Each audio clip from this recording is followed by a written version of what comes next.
Welcome to the Kiwi Mana Day. Hi everyone, welcome to episode 79. And this week we are talking to Orren Fox from Newburyport in Massachusetts of the United States of America.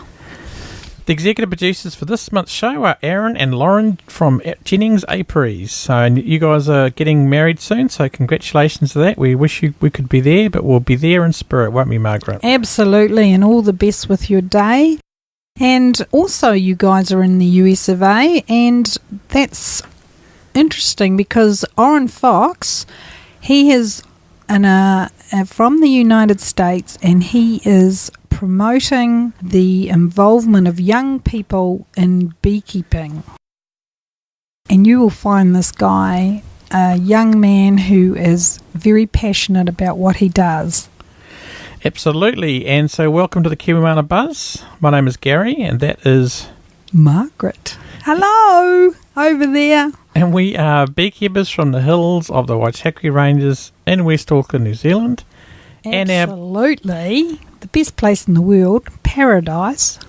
That's right. Now, our podcast is about beekeeping, gardening, and political issues sometimes. And we have been known to go off on tangents. Banana!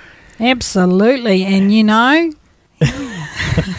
Absolutely, you know what? Absolutely, you know, that's what we are. Bananas. Exactly. And the show notes for this podcast are kiwi.bz/Fox. Did meet Orren at the Auckland airport when he arrived in New Zealand, and it was great to meet him, and he's definitely grown up somewhat since I first saw him on a TED Talk. So that could be a TED Talk, but I'm not sure how that accent will affect that. Absolutely. He's currently in New Zealand doing a Knowles course, which is like an outdoor pursuit course, and he just uploaded some photos actually, and he's on top of a mountain with all the snow. It looks really fantastic. Awesome. We're very happy to meet this person and find out how wonderful, because we've been very fortunate to meet beekeepers from all over the world because of what we do, and we're very privileged and happy to meet this young man. Absolutely, and hopefully we'll be able to meet him on his way out of New Zealand, so we'll do that. We'll have to see what happens. We hope to catch up with him before he leaves, and yes, enjoy. Absolutely. And here's the introduction. Orren Fox is a beekeeper, chicken farmer and blogger from Newburyport in Massachusetts. He has been running a very successful blog called happychickens.com for almost 9 years. And beekeeping has taken him to Nepal and the White House, if you please. Awesome.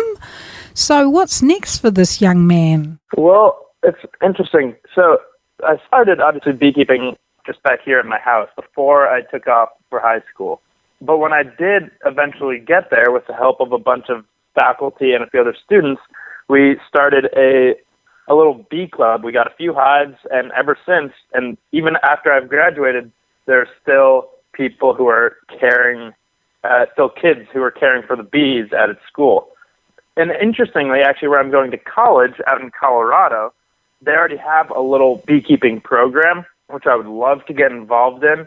I'm actually on my gap year this spring going back to Nepal to do some more work with the organization who I was volunteering for this past summer, or not this year, but 2014. And doing a little beekeeping over there as well. It's really just kind of wherever I go, trying to connect with people like yourself, fellow beekeepers and enthusiasts who enjoy the same hobby that I have picked up on over the past few years. Yeah. So, awesome. Yeah, specifically, I'm not entirely sure, but just in general, that's kind of my goal. Yeah, and is that with the Blinknow Foundation, is it, in Nepal? It is, yes, with Maggie Doan, who is an amazing role model and someone I am very excited to work closely with again when I head back. Yeah, and just a bit about them. Are they trying to teach people beekeeping? Is that what their motive, their sort of goal is? No, so they are actually Blinknow is the overall organization, but in Surkhet, which is a kind of remote valley, but there's a large city in this valley of Surkhet called Coppola. So there's the Coppola Valley Children's Home, which houses, I believe, 54, 55 kids now. And then just a couple hundred yards down the road is the Coppola Valley School, which is 400 kids attend every day. So there's a children's home and a school. But when I went, my focus was to get a few beehives started and to teach the kids about how to care for them. So once I left, they could still care for them adequately. Unfortunately, I didn't have a ton of time, so I was kind of a little rushed in teaching the kids what they needed to know. I believe one of the hives is still alive. We only got 2, but I had a little fundraiser before I went, so all the expenses of the bees were completely covered. But so I'm going back to work on a little sustainability and again to check up on the bees. But yeah, Blinknow and Coppola, the Coppola Valley School and Children's Home are really quite amazing and have drastically changed many fortunate Nepali children's lives. Yeah, absolutely. I mean, because New Zealand is linked to Nepal because with Edmund Hillary's work there as well. You know, he's a famous beekeeper from New Zealand that happened to climb a mountain in the Himalayas. You know, so yeah, no, absolutely, it's great. And so just going back, how did you start beekeeping, Orren? Actually, so I really got interested in 6th grade when one of my classmates started bringing in these massive jars of honey, which he had collected from his own hives, which he and his parents had in their backyard. And I tasted it, thought it was delicious, bought a few jars, and from kind of that point onwards, I was just fascinated by bees. So I ended up going, so our local fair is called the Topsfield Fair, and I actually had started going to this fair by entering my chickens, and they have many different agricultural barns, one of which is the bee barn. And each winter they have something called Bee School. They host a bunch of aspiring beekeepers once a week for a few hours at night, and they have some really great speakers, really knowledgeable people who speak and teach you sort of the basics of beekeeping. So my mom and I went. Eventually we got a few hives, just kind of not really knowing what we were doing, just with the knowledge that we had just gained at bee school, and then whatever we read in the books we could find, and started a few hives. We made a bunch of mistakes, but we have kept hives ever since, lost a few along the way, but that's really how I got started. And ever since there, I've just allowed beekeeping to take me to many corners of the world and to meet really interesting, motivating people. Yeah, no, that's fantastic. And that was your decision, because it wasn't that a birthday present, if I remember? Say it one more time. Oh, wasn't that the bee school a birthday present? Because I think you were looking for a ram or something. Oh yeah, the bee school. Oh yes, it was. Yeah, my birthday is at the end of December, and we went all throughout February. One of the best gifts I could have asked for. Oh, absolutely, that's great. Yeah, that's right. Because I think one of your lectures you talked about the decision was a ram or a bee school. I think it was. Yeah, exactly. Yes, very true. No, that's good. And so you also make longboards. Do you surf as well, Owen? Yes. Well, so I started a few summers ago making them with my brother when we had a lot of free time on our hands during the summer. We've both now started working and doing other things, but for a while that was really what I would do during the summer. Since my dad builds furniture and has a really beautiful wood shop, so we would go down there every day and just test out making different decks. Then we'd go to like the local skate shop, get some wheels, bearings, and trucks, throw them on, and we'd ride them around. Actually, the first board I ever made, I broke my wrist riding it. I kid you not, 15 seconds after I had started. I was trying to turn, and I had designed it very poorly, and it ended up malfunctioning, and I fell and broke my wrist, nice. Which didn't stop me, though. But yeah, I've made fewer and fewer as the years have kind of progressed. But for a while, that was a really big passion when we still had a bunch of time just free at home. Yeah. Oh no, absolutely. And you said that your your mother's involved in the beekeeping. Is anyone else in your family involved at the moment?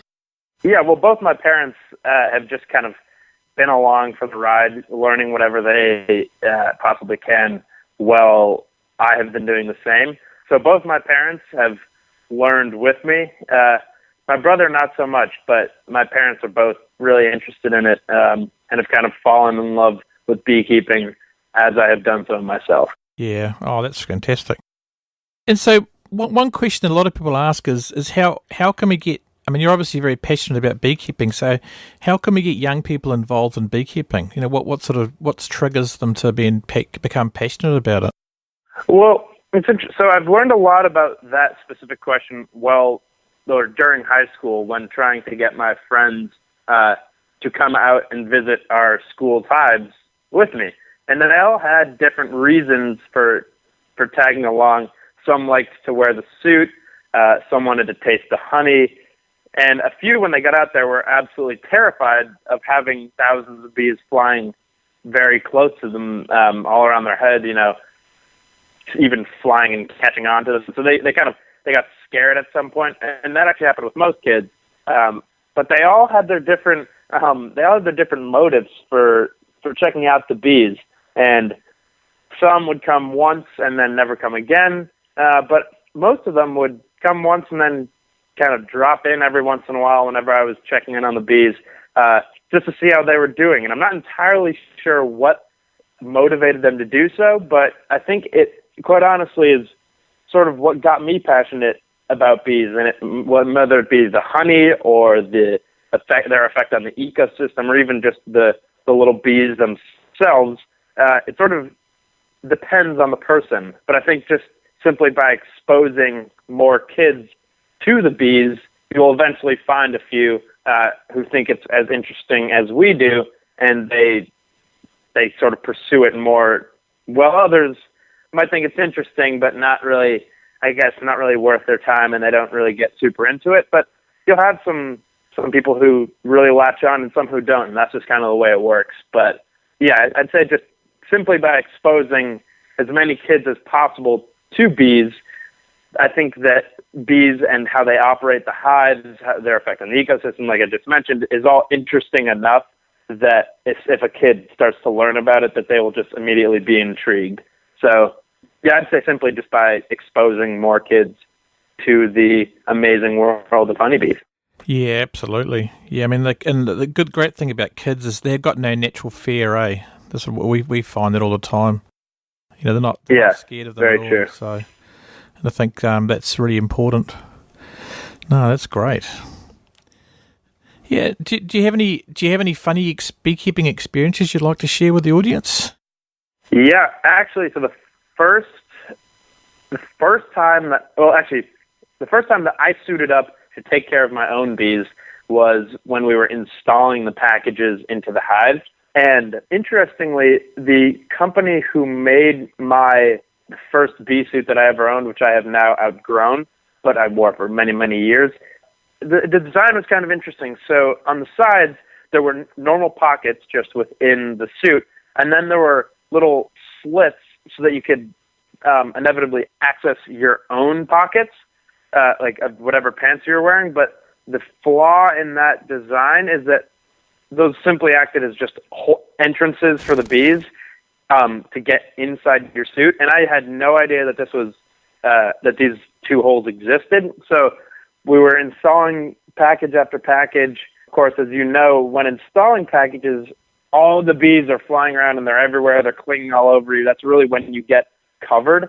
And some of them found these little entrances and started crawling up under my shirt. And I felt one of them, brushed away whatever bees I could find off of my suit, kind of stepped away from the hives, unzipped my suit, and lifted up my shirt, and there were about a half a dozen bees just crawling around on my stomach.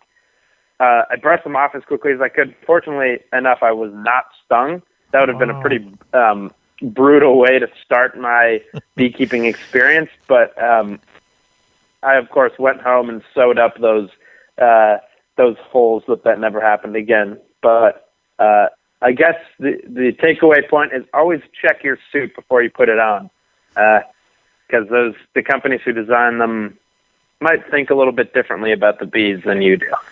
Yeah, absolutely. Yeah, that's unusual. They had holes in it, eh? It must have been, were they overalls or something?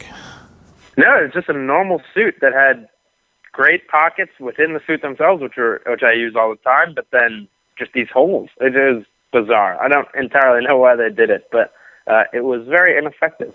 Yeah. Yeah, well, that was lucky that you didn't get stung a lot. Otherwise, you wouldn't be here today, would you? Likely not, yeah. Oh, that's awesome. And can you tell us about this? You're developing a new app, eh? Is it called Behaviors? What's that about? It was a really cool idea that I started just sort of working through, which was essentially an app, a simple app for collecting data. So it's very straightforward, and it's really made to be user-friendly so that any beekeeper who uses it can just track certain data points. It turns out some of those types of apps already exist, but when I was kind of going through high school and when I started learning more about the various issues and obstacles which bees face today, I started brainstorming my own ideas of how to fix those issues, and that was kind of one which I came up with, which was tracking the behavior of bees and other little data points that could, when put together, give researchers or scientists a lot of great information that they could use to track the health of kind of bees nationwide or eventually worldwide. Oh, no, it sounds interesting. Oh, well, keep us informed of what's happening with that. That'd be great. Great to hear. Yeah, I will. But I guess you're a busy man. You're travelling around the world, aren't you? Yeah. And I believe you're heading to New Zealand soon as well. So. Yes, I can't wait. It's going to be an amazing experience. That's going to be awesome. And you're doing like what is it again? Sorry, it's a Knowles program you were saying. Yes, it's a Knowles course, which entails 80 days of hiking, kayaking, and canoeing all around the South Island.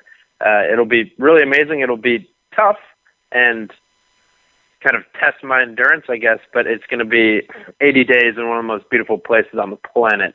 So I could not be more thrilled to be doing that this fall. Absolutely. Just watch out for the orcs in the hills. I will do. Well, if there's any beekeepers out there, look out for Orren and pass them some, say hello when you see him. That would be awesome. Yeah, there's a lot of beekeepers down the South Island, so yeah. Yeah. Oh no, that's cool. Well, hopefully we'll be able to hook up in Auckland anyway and have a coffee with you. So it'd be good. That'd be really great. And do you keep any other type of hives, Orren, or just Langstroths? Just Langstroth. Interestingly, when I went to Nepal, I was expecting very little bee culture in the place where I was going. But as it turns out, there are many different beekeepers, a lot of apiaries, and they all use Langstroth hives. I was kind of expecting to have to build some top bars, which unfortunately I don't know a ton about because I haven't kept any myself. But I think it's a really interesting design and a really cool method of keeping bees, which I'd like to get more into later. But as for right now, I'm really sticking with Langstroth because they've been really effective and great to use. Yeah, absolutely. Yeah, I mean, I'm wondering if that's had the influence of Edmund Hillary had on Nepal. Maybe that was it. I wouldn't be surprised because that was kind of a shock seeing how developed the beekeeping community was when I got there. Yeah, because he used to keep Langstroths in New Zealand, so yeah, and that basically that's the predominant type here in New Zealand. So there's a few people have top bars, but mostly they have Langstroth hives. And so, what excites you about beekeeping, Orren? To be honest, my favorite experience, I guess, which I have repeated many times over the years, is once I'm suited up, have all my gear ready, this sounds kind of specific, but opening a hive on a hot summer day, pulling out the frames, kind of dealing with the warm and gummy propolis, which is just everywhere, specifically on a hot day because it gets super gummy. You can smell all the scents. Really, they get very strong, kind of magnified when it's hot out.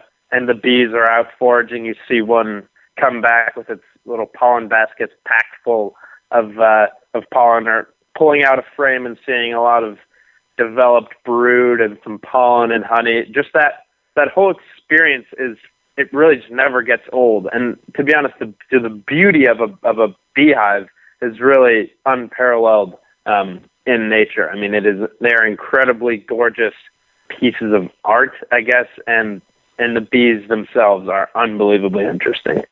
Absolutely. Yeah, no, they're fantastic. And they're very cute looking, aren't they? They are quite cute when they're not singing you. Yeah. Probably not as cute as chickens, eh? But yeah, chickens. There was actually a baby chick that was just born in my flock, who was absolutely adorable. But bees can be cute as well. Yeah, absolutely. Absolutely. So you started beekeeping when you were was that about 11? Yeah, so it was kind of 6th, 7th grade. So I guess that would make me 11 to 12, yeah. Yeah. So if you could travel back in time before you got the bees, what would you tell yourself, or what would you say to do differently? Well, a really valuable lesson which I've learned through beekeeping is the importance of mentors. And I've done a decent job of kind of keeping in touch with the various mentors who I've met in the beekeeping world and fallen out of touch with others. So if I could go back in time, I would tell myself to more greatly appreciate the people you meet along the way, because that's really why I continue to beekeep, because of the amazing people who I meet and all the unbelievable advice which you get from each person, because, as you know, each beekeeper has his or her own way of doing things. And so I would have told young Orren to appreciate my mentors a little more and to get absolutely as much advice as possible out of every mentor, because that is inevitably how you learn. Books and blogs and podcasts are incredibly helpful, and you can learn an amazing amount, but really just by connecting through people is where I've honestly learned the most. Yeah, absolutely. I mean, what we've found is we talk to beekeepers all over the world, and everyone's got different ideas, and and people need to combine those ideas together and find their own solution, for their own environment. Yeah, exactly. Yeah. And I've been reading your book. It's really good. I really like it. It's called "Do Beekeeping: The Secret to Happy Honeybees." So what motivated you to write the book? Well, I was actually asked to by the by the Do Book Company, but it was an amazing opportunity. I actually wish I could have gone back in time, knowing now what I know about writing books, which is that it is very hard and takes a lot of time to do so. But the final product is a beautiful little book. I cannot thank the people at the Do Book Company enough for making it what it is.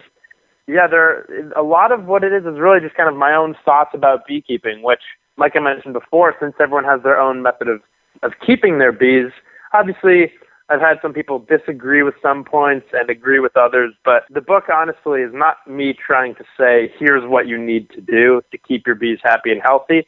Rather, here's what I have done, and it has worked for me so far. But yeah, it's a fun, nice little book with some recipes, some nice little stories, amazing photos, and the final product I could not be more proud of. Yeah, no, I think it's a great introduction, and you, as you say, the photos are wonderful, aren't they? Thank you. And the recipes are great too. I think they're really. They're delicious. No, it's good. I mean, I think it'd be a good Christmas present for any young new beekeeper. All right, that's great to hear. Thank you very much. Yeah, and I think and you're giving the profits to the Blinknow Foundation. Is that true? Yes, this is very true. I'm fortunate enough to not exactly need the profits from the book. However, Blinknow is really an organization that I believe in with all of my heart, which is why I'm going back. And so I really thought that would be the best place for all the profits to go. So yeah, those are all going to Blinknow. Well, that's very generous indeed. Thanks for doing that. It's great. Yeah. And so, what's the biggest issue do you think is facing beekeeping in your area at the moment? Well, there There are a few. I've watched a lot of movies, read a lot of books, listened to podcasts about what people think is kind of the biggest challenge facing bees nowadays. Some think it's colony collapse. Some think it is farmers spraying their fruits and vegetables. The biggest challenge, kind of the less obvious challenge, I would say, is, well, so going back to your earlier question, is how to get kids interested in bees. I think that's honestly the biggest challenge, because as I've found in general, this isn't true, obviously, because I'm only now 18 and I've been keeping bees for a good chunk of my life. But in general, the beekeeping community tends to be kind of an older group of people. And so I think the biggest issue is how do we get young kids motivated and interested enough in bees to kind of take the reins and to figure out all those problems which are facing them today, because those problems aren't just going to go away by themselves. It takes activists and people who are passionate about these issues to make a change. And so the biggest issue for me is simply how do we get more young people motivated? They don't obviously necessarily have to be young. Anyone can keep bees, and I encourage everyone to keep bees. But that's really what I say is the big issue, is finding an effective way to get kids interested in beekeeping. Yeah, absolutely. Because, I mean, a lot of the older beekeepers obviously are going to die off. And then, Exactly. you've got to get new beekeepers to replace them, don't you? Yes. You know, it's like and if you look at the analogy of a beehive, if the queen stops laying eggs, the hive eventually dies, doesn't it? So there's no new blood coming into the pool. Exactly. No, that's great. I mean, when you work with the kids in the pool, they're obviously very passionate. I'm looking at the photos; they look very happy. So. Oh yeah, like I said before, there are some kids who want to taste the honey, some want to see the bees, and I was fortunate enough to find a few young boys who were super into the bees, and eventually became the Coppola Valley beekeepers. And so I kind of chatted with those guys each night. We watched a few cool little videos, even a movie about the honey hunters of Nepal, which, if you know nothing about them, they are amazing. I highly recommend looking up the Nepali honey hunters. They are an amazing group of people, and you can't even imagine what they do simply to get the honey which they harvest. But so I kind of worked with them almost daily to teach them the basics of caring for the hives. Obviously, so once I left, there would be people to care for them in my absence, which is really the whole goal, because it would be unsustainable for me to run over to Nepal, buy a few hives, give them to the school, and then leave. Obviously, that's very unsustainable. So I was really trying to teach the kids the importance of the bees so that they would have a motivation to care for them and to keep the hives thriving and allow them to survive. Yeah, absolutely. And do they have like varroa mites in Nepal? Yeah, they had a few little kind of microscopic mites, which we found. The big issue actually are these huge hornets, which, since the bees are right on the edge of the jungle, there are plenty of hornets' nests all around. And these things are massive compared to what we have here where I live. And this is no exaggeration, you could see them fly down to the front of the hive, catch one of the bees, kill it, and eat it as it was flying away. It looked like a shot out of like the Discovery Channel or National Geographic. It was unbelievable. Actually, a very cool biology moment. Unfortunately, it came at the expense of a few of our honeybees. So that was our big issue, but turned into kind of an interestingly fun activity to go out with the kids with basically butterfly nets and to catch the hornets as they would come down to eat the honeybees. But that was an interesting challenge, which I hadn't anticipated, but one which I will never forget. Yeah, absolutely. And where your bees are at the moment in Newburyport, do you treat for mites and stuff? Yeah, so I have, one of my favorites is the screened bottom boards, which have worked quite well. And I've used a few other little methods of keeping the mites down, but the screen bottom board, I will admit, is one of my favorites. Yeah, they are quite effective, absolutely. Yeah. And going back to Nepal, what do they do to get rid of the hornets? Well, so in talking to the beekeepers there's honestly nothing you can do to keep them at bay. You actually do have to go catch hornets and kill them every day.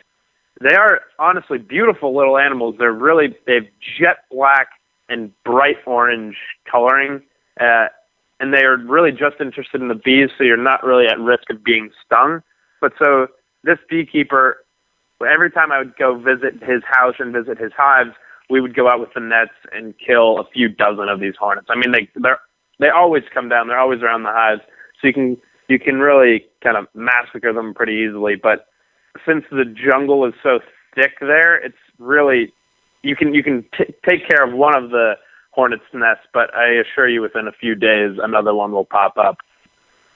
That would actually be an interesting problem I could try to fix when I return. I'm not entirely sure how you would do that without harming the ecosystem. I mean, in terms of like spraying, which I'm obviously against, but I actually don't know too much about that. But as for right now, it's really just butterfly nets and little kids catching the hornets.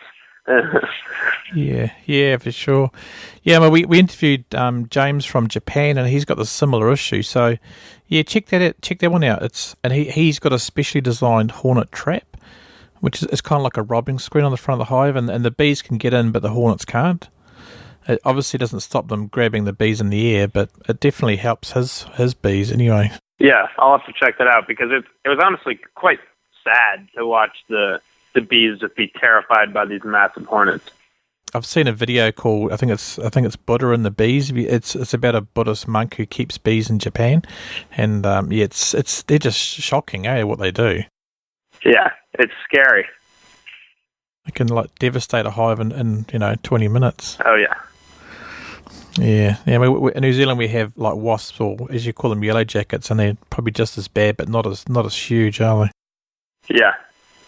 Yeah, absolutely. So what's your coming plans for the beekeeping season? Well, I guess you're going to be overseas for most of it, aren't you? Well, it's coming into your winter now, isn't it? So when I get back from New Zealand, I'll set my hives up for the winter, but I will be gone for this fall. So I actually don't think I'll unfortunately get any harvests from my hives here at home. But unfortunately, the winters here are quite brutal, and very rarely do we have all of the hives make it out alive. So getting them through the winter is quite a task. But yeah, so I'll be out and about, but whenever I get home, taking care of the few hives that we still have remaining. Well, I guess you're lucky you've got your mum and dad to help you out while you're away, eh? Exactly. Help out the bees. Yeah, that's great. No, because you're not far from Boston, are you? No, about 45 minutes to an hour. Not super far. Oh, okay. So, because it does get quite cold there, eh? You get a lot of snow. Do you get snow there? Oh yeah, tons of snow. Yeah, we get snow on the South Island, but not really much in the North Island, except on the the ski fields and stuff like that. Yeah. Oh no, that's awesome. And so, what's the best way for people to get keep in touch with you and sort of keep watch what you're traveling, what you're doing, and where you're about? Well, following my blog is a great way to keep in touch. My email is orren.fox@gmail.com with no capitals, if you'd like to get in touch with me. I actually posted, so I have a little Instagram page, and while I was in Nepal, I posted a lot of photos, most of them pertaining to bees, because I got some really kind of great photos while I was over there.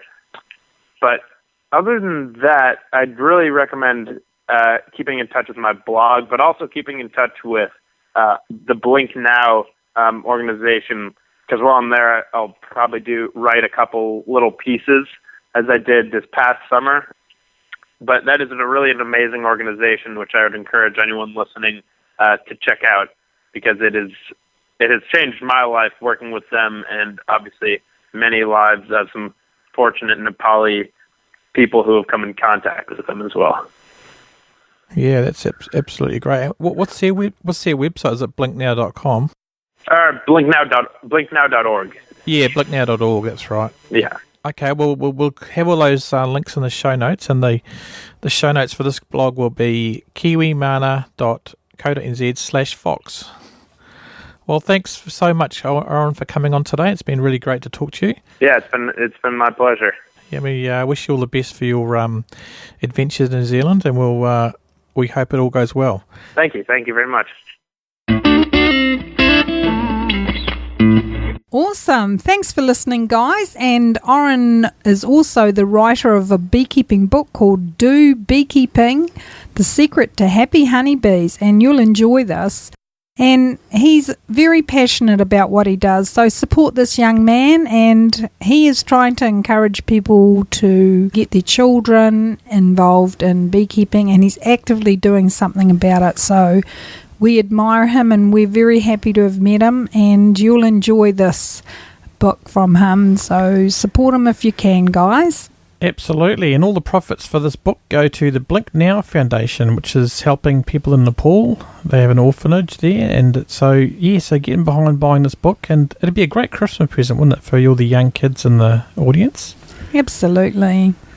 And also on the show notes, we have the video there of Buddha and the bees. We talked about the Japanese hornets that they have in Nepal as well. Awesome, and that'll be an interesting watch, so enjoy, guys. Absolutely. Well, thanks everyone for coming along today. It's been great to have you part of the Kiwimana Buzz. Yeah, fantastic. And if you enjoy our podcast and get any benefit out of it, it'd be really awesome if you could leave a review on iTunes. Yeah, and just awesome that you give us your support, and we do a lot of work to make this happen for you and share as much as we can. So, awesome! Yep, thanks for coming, and we'll see you in a couple of weeks with episode 80. See ya!